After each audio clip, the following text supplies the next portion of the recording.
Um, dois, três e ação. Salve, salve, galera, beleza? Mais um episódio aqui, o terceiro episódio aí do Zona Neutra. O Kevin aqui mais uma vez, deixar o Alex se apresentar. Salve, rapaziada, Alex por aqui. Boa noite pra todos aí. Fechou, gente. O episódio de hoje vai ser sobre uma decisão do STJ com relação à aplicação do princípio da insignificância para casos de contrabando de até 1.000 maços de cigarro. Alex, considerações iniciais? Cara, a gente tá vendo aí um princípio, vamos dizer, até onde é permitido roubo, mais ou menos isso, né? Tá até onde é permitido roubo, até onde é permitido a contravenção. Acho que a gente tá passando um pouquinho dos limites da contravenção penal aí, mas ao longo do episódio a gente vai discorrer sobre isso. Exato. Bom, só para fins de quem queira pesquisar a decisão sobre, foi na terceira sessão do STJ, foi recursos especiais 1.971.993 e 1.977.652, da relatoria Joel Ilan O Pacionic. nome dele é difícil mesmo. Ave Maria. Mais difícil. Bom, mas de qualquer forma, foi uma decisão do STJ, tá? Então, como ela foi nos ritos de recursos repetitivos, ela tem uma força, tem uma força vinculante. Ela não é uma súmula vinculante como o do STF. Para fins de curiosidade, vou explicar aqui rapidinho, tá, Alex? Para a galera Demorou. entender. O que acontece, gente? Quando quem faz lei, quem elabora lei e faz ela ser vigente no país, é o Congresso, tá? Então, há o processo de votação nas duas casas e afins, promulgação, e aí ela começa a ser vigente, a lei, certo? Então, aí tem o efeito erga omnes, ou seja, ele funciona para todo mundo. Porém, há casos em que é, a situação demanda que o judiciário acabe preenchendo algumas lacunas, tá? Porque o ordenamento jurídico pode ser falho algumas vezes, pode ter lacunas, mas o julgador, juiz, ele não pode deixar de julgar algo porque tem uma lacuna, tá? Então, consequentemente, ele tem que ali aplicar alguma decisão, e ainda que não haja uma previsão certinha na lei, tá? Então, por conta disso que foi permitido que houvessem súmulas vinculantes por parte do STF. A súmula vinculante, ela está prevista na própria Constituição, mas ela é competência do STF. E demandas repetitivas e recursos repetitivos está prevista no CPC de 2015. Também que tribunais, tanto superiores como tribunais regionais, eles peguem casos que, vamos supor, está tendo muita demanda de determinado fator. Ao invés de cada caso ser julgado de uma forma, eles pegam um conjunto de casos semelhantes e fazem um julgamento para que os outros posteriores a eles, que sejam da mesma tem os mesmos fatos litigiosos, eles sigam a mesma linha de raciocínio jurídico, tá? Isso serve mais para dar mais segurança, não ter um caso sendo decidido de uma forma e outro caso sendo decidido de outra. Geralmente, eles aplicam suspensão nos outros processos. Vamos supor, tem três processos sobre determinado fato, o STJ vai lá e decide por demanda repetitiva, certo? E aí, todos os outros casos que sejam sobre os fatos semelhantes a esses, todos os outros processos, eles ficam congelados enquanto eles fazem o julgamento desse aqui. No caso em questão dos cigarros, eles decidiram pela não suspensão, tá? Então, eles pegaram essa demanda repetitiva para fazer o julgamento e os outros processos continuaram correndo como se nada tivesse acontecendo. Bom, essas considerações iniciais só para entenderem qual é a importância dessa decisão, tá? Porque o STJ decidindo isso pelos ritos de demanda repetitiva, acaba acontecendo que os próximos processos que têm os mesmos fatos litigiosos vão ser decididos no mesma linha de raciocínio jurídica. Isso, Alex? exatamente. É bem, e se a gente for resumir em maiores palavras, a gente pode pegar com a súmula vinculante. Na verdade, ela serve como um entendimento acelerado, digamos assim, para que várias demandas com o mesmo tema ela seja resolvida de uma forma mais rápida. Então, uma vez que tem uma súmula vinculante ou uma demanda por processo repetitivo, você acaba tendo uma aceleração aí na justiça para não ficar perdendo tempo, digamos, com assuntos que já foram considerados por instâncias superiores. Isso. Até mesmo, vamos supor, um juiz de primeiro grau, segundo grau, eles não vão perder tempo tentando ser o diferentão. Eles só vão julgar como está decidido lá em cima, por quê? justamente porque a pessoa apresenta recurso, apresenta outro recurso, vai para o STJ de qualquer forma, vai ser decidido de tal forma que o próprio juiz já vai decidir igual, então acaba criando uma jurisprudência linear, então muito dificilmente vai ser algo muito diferente, tá? Só se for um juiz muito corajoso que queira ter um ponto fora da curva, mas bem raramente isso vai acontecer. Bem por aí. Certo. Bom, vamos para a parte do crime de contrabando, que é o tópico desse assunto aqui. O crime de contrabando está previsto no artigo 334-A do CP. Diz o seguinte: importar ou exportar mercadoria proibida, reclusão de 2 a 5 anos, certo? A competência para julgar isso é a Justiça Federal. Então, consequentemente, quem tem que apresentar denúncia e afins é o Ministério Público Federal, certo? Bom, o que acontece? Quem realiza o controle fronteiriço, ou seja, quem faz a averiguação de produtos que entram e até mesmo saem ali da fronteira que o país tem, o Brasil ele tem um tamanho continental. Então, consequentemente, a fronteira do Brasil é gigantesca. Então, infelizmente ou felizmente, tem que demandar diversos agentes públicos, funcionários, servidores, para que fiquem ali na fronteira, para que seja feita uma administração com excelência. Tá? Então, o que acontece? Vai ser feita a Receita Federal, fica ali, e a Polícia Federal também, para ser feito esse controle. Alex, a partir daqui eu já vou entrar na questão do princípio da insignificância. Você quer dar alguma pincelada em alguma coisa geral ou não? Posso dar Não, não, o continuidade? assunto pode dar continuidade. A gente é um assunto até que, digamos, um tanto quanto simples, tá? É bem fácil de discernimento, é mais bater na mesma tecla, né? Mas pode continuar. Uhum. Fechou. Então, gente, só para resumir bastante, então, foi uma decisão do STJ, rito repetitivo, então ele tem força vinculante, outras decisões futuras vão seguir a mesma linha de raciocínio. E o que significa o princípio da insignificância, tá? Para quem não sabe ou não tem entendido direito, o princípio da insignificância é quando a gente tem a matéria do direito penal, certo? Ele é como se fosse a última ratio, ou seja, ele só é usado quando nenhum outro diploma do ordenamento jurídico ele é capaz de lidar com aquela situação. Então, por exemplo, uma inadimplência de um contrato, Código Civil, certo? Algum servidor público fez algum procedimento errado, vai ser um direito administrativo. Somente em casos extremos, como, por exemplo, matar alguém, roubar alguém, sequestrar alguém quando é extremamente urgente, certo? Então, o direito penal ele é usado mais quando é extremamente necessário, tá? Quando nenhum outro diploma legal é o suficiente para lidar com a situação. Bom, o princípio da insignificância é justamente isso. Quando algum ato, ainda que formalmente típico, ou seja, está previsto na lei como um fato criminoso, ele ainda assim não é tão danoso ao bem jurídico que está sendo tutelado. Exemplo, vamos supor que a Casas Bahia, certo? A Casas Bahia, ele deixa ali disponível, de fácil acesso, pendrives, tá? Acho que hoje em dia nem mais vende pendrive, mas é só para ilustrar. Vai ser, isso é da Vende época da sim, lei. pô, a galera usa. Minimiza o pendrive, não, mano.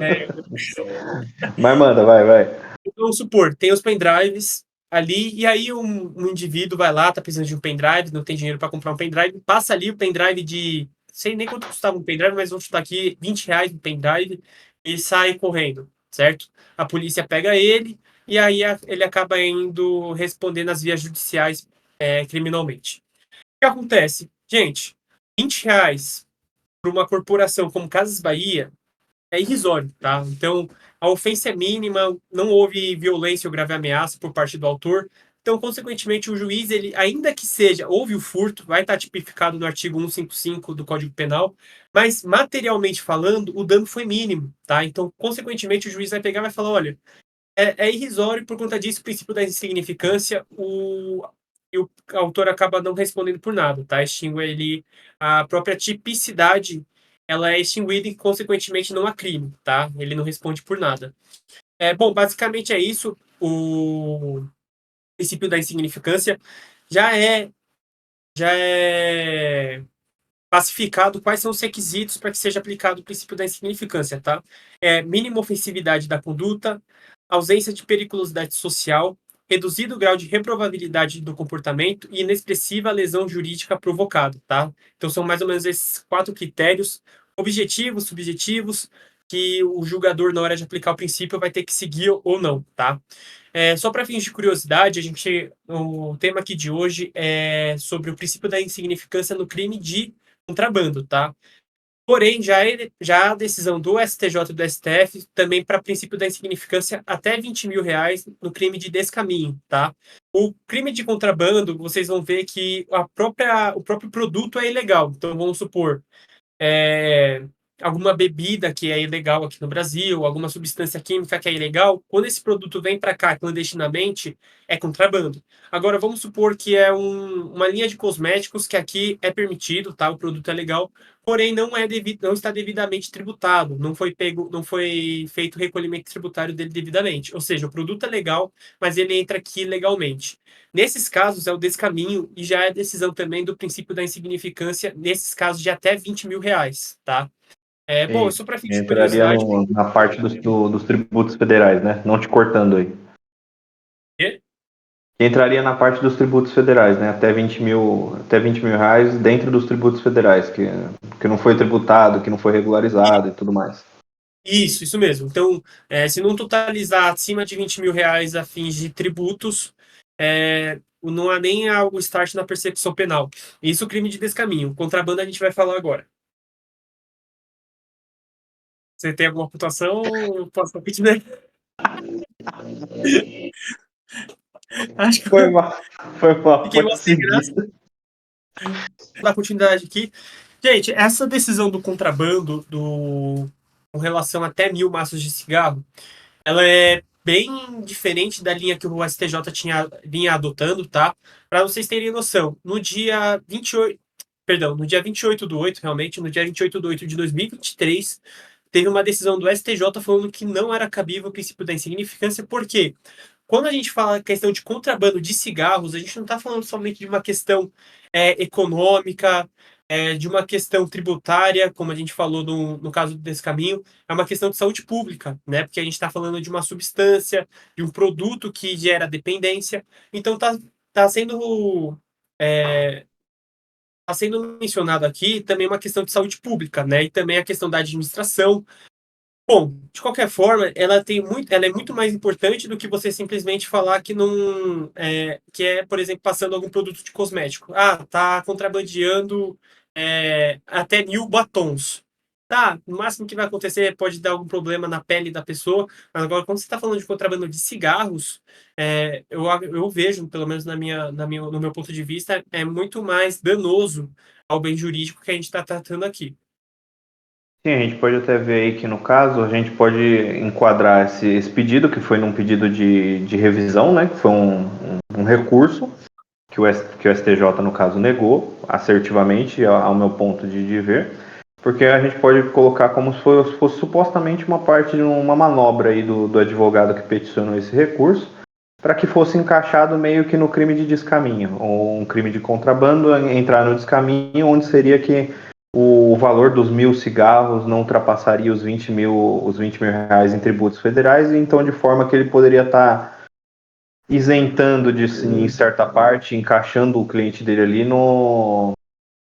Aí no caso o advogado ele estaria entrando aí com esse pedido para de forma que se encaixasse no princípio da insignificância, onde entraria que o que foi adquirido, esse contrabando, entraria como descaminho, justamente por não bater o valor dos 20 mil reais em tributos federais aí. Exato. Então, bom, gente, só para quem ainda não entendeu, praticamente pessoas que forem encontradas contrabandeando até 1.000 maços de cigarros ali na fronteira, elas não vão ter nenhum problema penal, tá? Simplesmente vai ser retido ali o produto e os infratores em si não responderão nada penalmente, tá? Bom, qual que foi a ideia geral para essa decisão?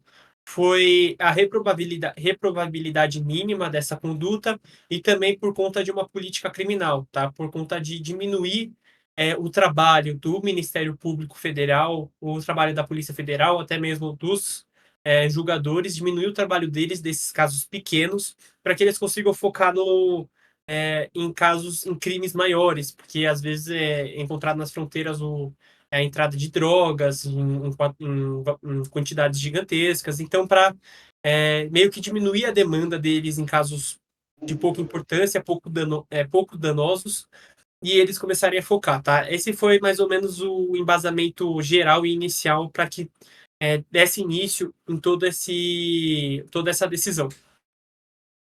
Exato. Acho que fica fica bem claro o, o que está acontecendo, né? Fica bem claro mais ou menos o que a gente pode colocar na situação, justamente de não ficar correndo atrás da formiga, digamos assim, e correr atrás do real problema.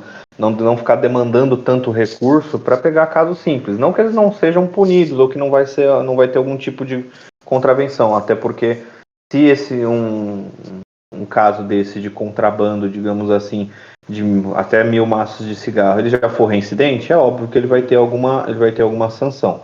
Mas justamente é para ter uma celeridade e fazer com que as forças do poder público sejam devidamente empenhadas no que realmente importa. Digamos aí no caso de pegar o peixe maior. Exato. Bom, então, na verdade, quem ofereceu essa proposta foi o próprio Ministério Público. Eles fizeram o enunciado número 90, lá no ano de 2020 ainda, falando justamente porque, para quem não sabe, é o Ministério Público que apresenta a denúncia para que seja dado início à persecução penal. Antes disso, não há sequer um processo penal, somente procedimento administrativo, que é o inquérito policial.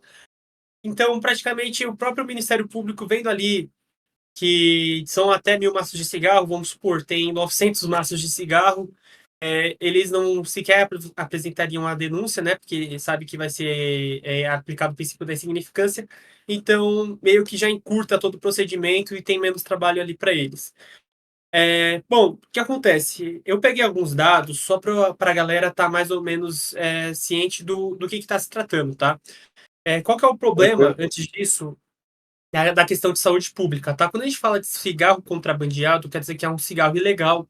E para ele ser ilegal, muito provavelmente ele não foi aprovado pela Anvisa, que cuida das questões aprovação de quantidade química, quanto é tolerável, questão de saúde, quanto começa a prejudicar a saúde de uma pessoa média. Então, por conta disso, que tem esse controle de qualidade, de validade por parte da Anvisa. Muito provavelmente, para ser contrabandeado, o produto não foi aceito pela Anvisa. Então, a gente está falando aí de um cigarro que tenha agentes extremamente nocivos para a saúde, tenha fungos, ácaros, entre outras substâncias que prejudicam a saúde da pessoa, tá? Só para a galera estar ciente que é um produto nocivo, mais que o cigarro. Ainda que a gente já tenha ciência que o cigarro é nocivo para as pessoas, para ser contrabandeado quer dizer que é um cigarro mais nocivo ainda, tá? Bom, eu vou trazer alguns números só para fins de curiosidade para a galera ter mais ou menos uma ideia do que acontece, tá? A maior parte do cigarro ilegal é feito no Paraguai, tá? Veio uma Não surpresa é aqui. piada, não é piada, e, Não, não é infelizmente não é meme, piada. Dessa vez não é meme. mas foi feito no Paraguai. E, bom, no Paraná concentra quase metade, 49% das apreensões de cigarros contrabandeados pela Receita Federal em 2022. No estado, 62% dos cigarros vendidos em 2022 vieram de contrabando. Ou seja, mais da metade dos cigarros vendidos dentro do estado do Paraná eram contrabandeados. O levantamento revela que de todas as mercadorias apreendidas em 2022, no Paraná, 73% são cigarros contrabandeados. Ou seja, é, vamos supor que eles vendam 100 mil cigarros no estado do Paraná.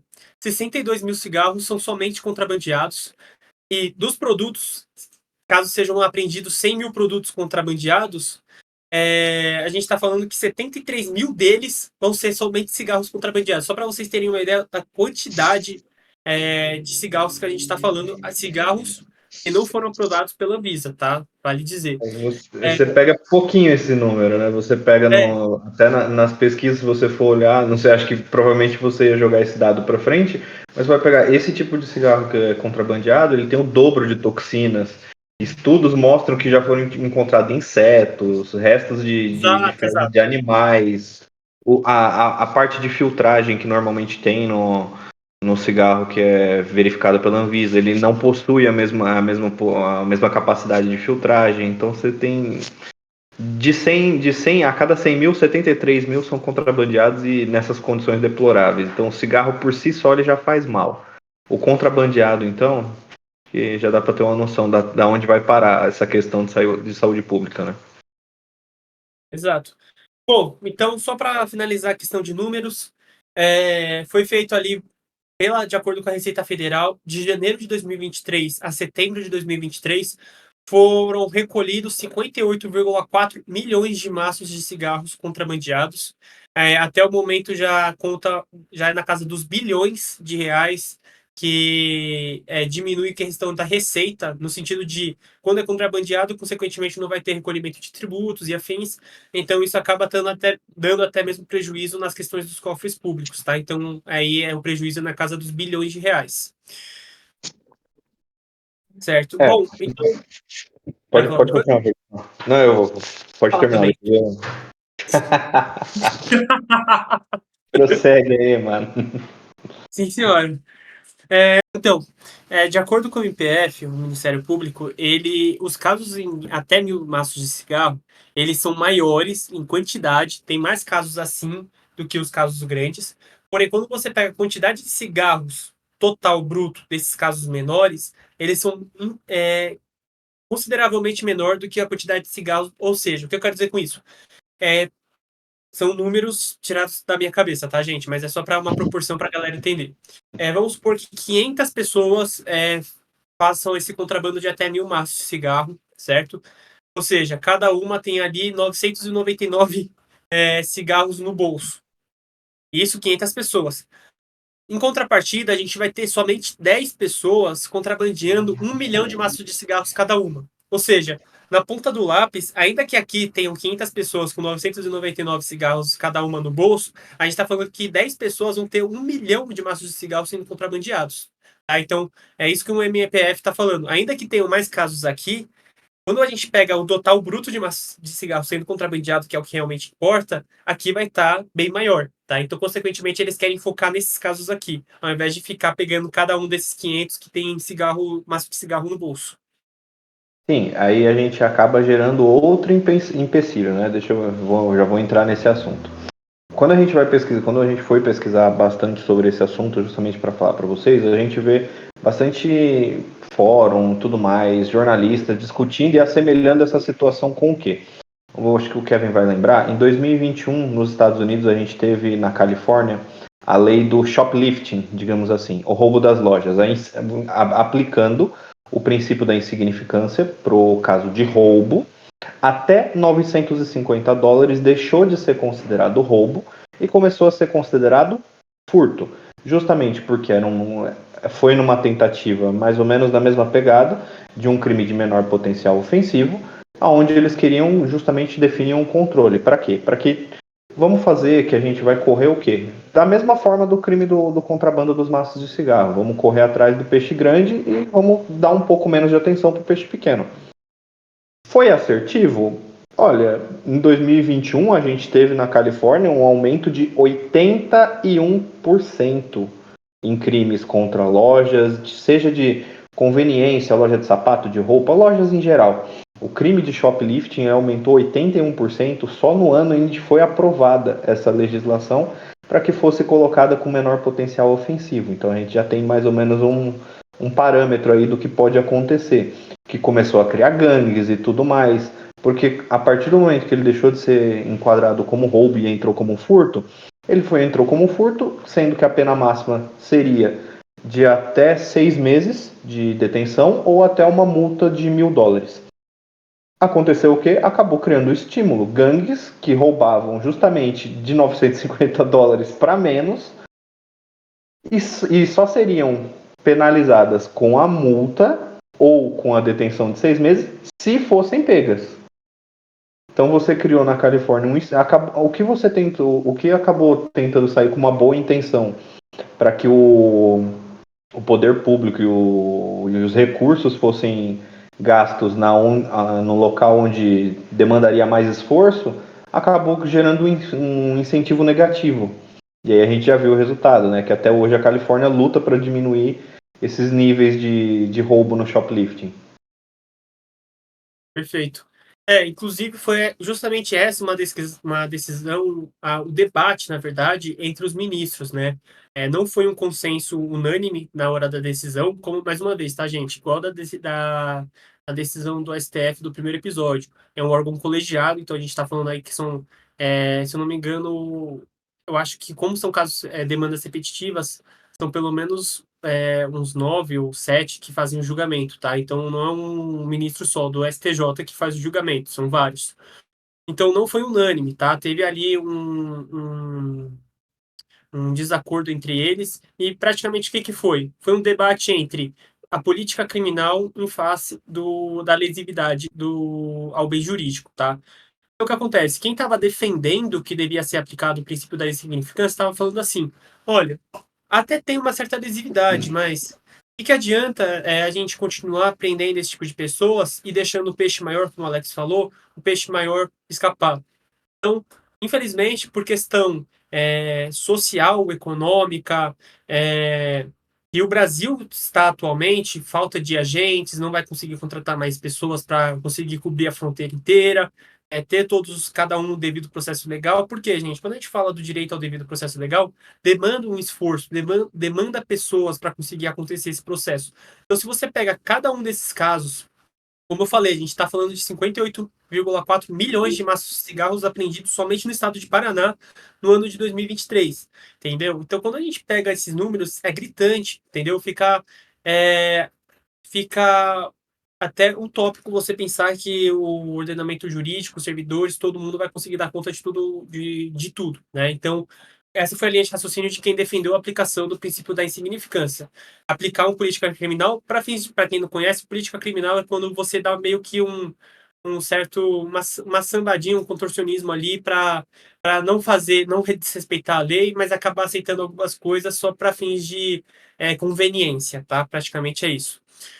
E, por outro lado, quem defendeu o contrário, quem defendeu que não devia ser aplicado o princípio da insignificância, é justamente a questão até que ponto a gente vai permitir que o nosso bem jurídico tutelado seja lesionado, né, para fins de uma política criminal. Ou seja, como eu falei mais no começo do episódio, a gente está falando de uma questão de saúde pública, né, de uma questão de uma administração pública. Até peguei aqui a fala do ministro, que eu, particularmente, já vou dar minha opinião com relação à decisão, tá, Alex? Eu Tranquilo. concordo integralmente com a decisão desse ministro, tá? É o ministro, mais uma vez, um nome bem fácil de pronunciar, é o ministro Messoudi Azul. Voltem lá no começo que a pronúncia tava legal, vai. Então, agora vai. A chave de ouro é o ministro Messoudi Azulay. Ó, É, saiu boa a pronúncia agora. ou tá totalmente Vai. errado, ou tá certa. É um dos dois. Qualquer coisa ele processa a gente, vai. Ave Maria. Ser processado por um ministro do STJ dá o que falar, né, mano? Caraca, eu ia enquadrar o processo na parede assim, ó. É, certo. Reproduzir as palavras do ministro, tá? Entre aspas. Então, basta passar pela fronteira com 1.000 maços de cigarro de hora em hora. Se passa uma, duas, 10 vezes e não é pego, então tá tudo bem. É a decadência total do Estado. E o próprio Ministério Público pedindo, estamos falando de contrabando. O MPF está dizendo que não é relevante, então acabou o Estado. Fecha aspas. Gente, concordo integralmente com as falas do ministro. Ponto. Se a gente está falando que o próprio Ministério Público está falando que o contrabando de cigarro não é lesivo o suficiente para que tenha uma persecução penal, rapaz, eu paro de fazer direito, entendeu? Porque é o cúmulo, na minha opinião. O Ministério Público, que é o fiscal da lei, que é o fiscal da ordem, falando que não é lesivo o suficiente, 1.000 maços de cigarro sendo contrabandeado, como o próprio ministro falou. Então, é só ir a cada uma hora você pegar 999 maços de cigarros e vai um grupo de 10 pessoas, cada uma hora aí. Quem foi pego, dane, só deixa o cigarro ali e sai andando, porque não vai ter problema nenhum. Quem não foi pego, perfeito, já entrou no país, que faça a venda lá e a gente divide o lucro. O Gente, que for pego a primeira vez, a gente deixa ele suspenso aí do esquema um tempo, porque se ele for reincidente, aí sim a gente vai ter problema. Então, justo. vamos nessa. Eu acho que entra bastante. Tem um advogado que eu gosto bastante que ele vive falando do brasileiro, que o brasileiro adora uma jabuticaba, né? A gente gosta de de dar uma burladinha aqui e ali. Então, se a gente já tem uma facilitação aí, a gente já conhece, infelizmente, o nosso histórico do nosso jeitinho brasileiro, cara, tem a receita do fracasso aí, a receita pra dar errado, mano. Exato. E como o próprio Alex deu o exemplo ali dos Estados Unidos, na Califórnia, gente, pensa comigo.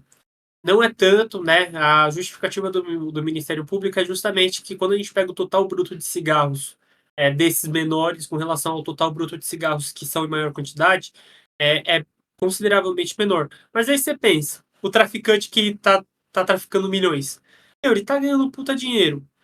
Vai correr o risco de não ser pego, não dar nada? Pô, a cada uma horinha, 999 maços de cigarro, vai, despacha, despacha, despacha.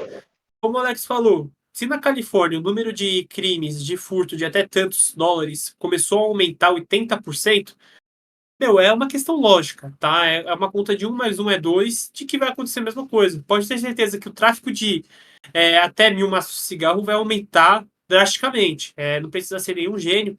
Inclusive, o ministro Sebastião rebateu essa fala desse ministro que eu acabei de ler, falando que não dá para tampar o sol com a peneira, falando que o ideal realmente seria ter a quantidade de pessoas, ser tudo bonitinho, ter mais policial federal, tudo, mas se não é o caso, não adianta ficar chorando e ser feito isso, né? Ser aplicado o princípio da insignificância, porque pelo menos é alguma medida. Só que para mim é uma medida extremamente inconsequente, porque quando a gente fala de uma política criminal, é justamente o quê? É conveniente no momento, mas aí você pensa no futuro. O quão maior vai ser o número de tráficos de até 1.000 maços de cigarro? Então, tampar o sol com a peneira, eu vejo que seria a decisão desse ministro, que está defendendo ser aplicado o princípio da insignificância. Pô, mano, tem que ensinar direito pro ministro do STJ, porque, pô, o cara não sabe. Cuidado com as palavras, meu Quem ele jovem. pensa que é? Não, eu acho que é o seguinte, que a gente já tem uma legislação um tanto quanto polêmica. A gente, no Brasil, a nossa legislação visa pelo indúbio pro réu. Então, é tudo a favor do réu. E até nesses fóruns e em conversas com alguns amigos e reportagens, tanto aqui brasileiras quanto americanas, disputando justamente, surgiu em algumas reportagens, em alguns fóruns, a comparação entre como estaria na Califórnia, justamente por causa dessa decisão do shoplifting, e como estaria no Brasil algumas decisões, inclusive voltadas sobre o princípio da insignificância. Então, se a gente pega nos casos de furto aqui no Brasil, a gente pode elencar 5 pontos. No primeiro, a gente já coloca que um furto de pequeno valor, ele é afiançável. Então, muito provavelmente, a gente já pega que vai ser arbitrado pelo próprio delegado, ele já pode, na delegacia, ao receber a situação, ele já pode delegar ele já pode delegar a fiança, e a pessoa, muitas das vezes, o réu vai sair da delegacia antes mesmo da vítima e do caso da equipe policial. Se a gente pegar na sequência o segundo ponto, se for pego em flagrante, se ele for pego em flagrante, 41% dos crimes de menor potencial ofensivo, de furto, ele é liberado em menos de 24 horas por causa da audiência de custódia. Então, ele também já sai antes. Se a gente for pegar no terceiro ponto, se ele não for beneficiado na audiência de custódia e ele realmente ele for ali, por ser um crime que pode ter a menor pena de 1 ano, ele já pode ser deixado de promover a denúncia. Então, mais um ponto que ele já vai estar livre. Se for oferecida a denúncia e ele for condenado, a pena pode ir, no mínimo, ali até 4 anos. A gente já pega o acordo de não persecução penal. Se não teve violência, ele vai responder em liberdade, cara. Ele vai responder em liberdade. Se ele confessar, a pena também não vai passar de 4 anos. Então, se você for elencar todos os fatores, por mais que eu possa ter me enrolado aqui, porque eu não vou lembrar de cabeça todos eles, que eu não sou tão prolixo quanto o meu amigo Kevin aí, a gente vai colocar em todos eles o tanto de fatores que o cara tem para sair ileso no furto. No menor, se não houve ameaça, se não houve violência, se não houve nada do tipo e se ele não for reincidente. Então, dificilmente esse cara vai ficar preso. Então, a gente pega todo o nosso histórico, do nosso jeitinho brasileiro, de dar um jeito de burlar, e a gente pega novamente, vocês vão me chamar de repetitivo, vocês vão me chamar de repetitivo, mas não tem parâmetro. Não tem parâmetro. Vocês podem falar, é o cara do parâmetro. É o cara do parâmetro. Quando você não coloca parâmetro nas coisas, e ainda mais com a nossa legislação, do jeito que é, não estou botando defeito. Eu sei que às vezes precisa. Mas você coloca a nossa legislação, que tem por base o indúbio pro réu, a nossa legislação penal, onde visa beneficiar o réu, numa população, vamos dizer assim, que só tem gente safa, que só tem os caras que sabem, mano, como eu já diria, se você, até para você cometer um crime, você tem que ser esperto. Então, tem muito criminoso que manja mais do que muito advogado hoje, cara. Tem muito.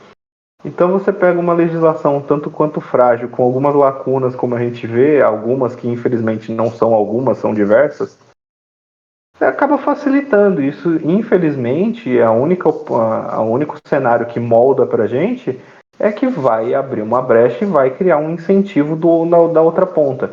Uma decisão que às vezes, até na sua elaboração, ela pode ter sido com boa intenção de tentar arranjar alguma forma de controlar um problema maior, vai acontecer a mesma coisa da Califórnia. No final das contas, você pode acabar criando um incentivo maléfico, como foi o caso da Califórnia, que aumentou 81% os crimes de shoplifting até $949 no ano de 2021, quando foi instituída, e é uma coisa que eles estão lutando até hoje para reduzir, e não conseguem. Por quê? Porque eles acabaram criando um chamariz para que toda a população, se a gente for pegar na Califórnia, a boa parte da população da Califórnia hoje é decadente. Você pega onde você acabou criando, acabou por essa decisão, criaram-se gangues. Muitas pessoas, usuárias de droga, acabaram se concentrando nessas regiões da Califórnia e você não consegue mudar de uma hora para outra. Eles estão lutando com isso até hoje para tentar mudar, porque se criou ali um clima confortável, digamos assim, para a prática desse tipo de crime. Exato, né? Então, mais uma decisão. Tem muitas outras, galera, que a gente vai trazendo ali conforme foram os episódios. Bom, é um pouco desanimador, vou ser bem sincero, porque fica muito evidente o desamparo que o cidadão brasileiro honesto fica em face dos infratores que acabam muitas vezes, como esse caso, sendo despenalizados justamente porque o magistrado de toga ali julgou que não é lesivo o suficiente para ele. Então, bom, para encerrar aqui minha fala, eu vou falar da questão que é um ponto interessante da retroatividade, tá? Gente, o que acontece? Quando a gente fala de uma decisão de alguma lei penal mais benéfica, ou seja, vamos supor que o Mister Alex ali, ele foi preso por crime de adultério antes de 2005, certo? O menino ali, ele tá preso há já um ano, ele tem mais 4 anos ali para responder. Nem lembro quanto que era a pena do crime de adultério. Para fins de curiosidade, o adultério era crime até 2005. E Sim. ali, a partir de 2005, deixa de ser crime. Consequentemente, o menino Alex vai ser solto, porque não é mais crime, é tal fato. Então, ele tem uma retroatividade benéfica, nunca maléfica. Então, vamos supor que o adultério começa a ser crime a partir de hoje. Mesmo que o menino Alex tenha adulterado diversas vezes antes de 2024, ele não vai responder por nada, a não ser que ele comece a adulterar novamente ali a partir de 2024, o rapaz vai ser preso novamente, tá? Então tem essa questão de retroatividade. A questão é, vai ter retroatividade nessa decisão de até 1.000 maços de cigarro? Ou seja, todo mundo que foi preso respondeu alguma coisa ou ainda está pagando alguma multa ou algo do tipo, vão ser abrangidos retroativamente? A STJ já respondeu falando que não. Por quê? Porque justamente, se um dos fundamentos é justamente a política criminal do cenário atual do Brasil, ou seja, se atualmente, para desafogar o Ministério Público Federal e a Polícia Federal, eles vão adotar essa medida para que não seja mais considerado crime, não faz sentido você falar que antigamente também tinha isso, consequentemente, eles também vão ser aplicados o princípio da insignificância, tá? Então, já foi decidido pelo próprio STJ que não vai ser retroativo, tá? Então, quem for preso antes dessa decisão de 2023 por conta de até 1.000 maços de cigarro, vai continuar preso, vai continuar respondendo aí pelo que quer, pelo que estiver já respondendo, seja multa, se já tiver ainda instaurado já o processo judicial criminal, vai dar continuidade normalmente, tá? Não vai ser abrangido pela nova decisão da STJ. Justo, né? Digamos. É o mínimo, né? Se a gente pode dizer assim. É. Alex, tem alguma pontuação, alguma consideração final que você gostaria de fazer? Não, acho que mais uma sugestão. Nesse assunto, pesquisando bastante, eu acho que eu até já comentei com você uma vez, né, nas minhas pesquisas eu esbarrei bastante no livro do Gunther Jacobs, aquele alemão, acho que eu comentei com você uma vez que fala Ele justamente foi, sobre inclusive, o o direito. criador do direito penal do inimigo. Ele mesmo. Então eu queria deixar essa sugestão para a gente falar no próximo capítulo aí, para a gente deixar até um gostinho aí do que vai vir para a próxima semana, para a gente falar um pouco mais sobre essa questão. É uma teoria, ainda não é aplicada, tem alguns lugares que tentam aplicar essa teoria do direito penal do inimigo, e acho que seria um assunto legal para a gente tratar numa próximo bate-papo aí, justamente por ser mais ou menos isso que a gente vem falando nos últimos capítulos, né? Como é tratado aqueles que infracionam livre e à torta direito. Fechou, tudo bem. A gente pode tratar desse assunto. Então, Alex, vou tomar aqui a liberdade de. Eu achei muito da hora a nossa pesquisa, porque essas decisões, esses números, esses HCs, esses recursos repetitivos, a gente não achou tudo num só lugar. Então, vou aproveitar para quem estiver pensando em prestar algum concurso, porque decisões do STJ, jurisprudência, caem no âmbito de concurso, tá? Então, para você que estiver fazendo algum prestar algum concurso, esteja pesquisando justamente sobre esse tema e você queira saber o nome de cada coisa só para ficar mais fácil de pesquisar, então, resumindo, tá?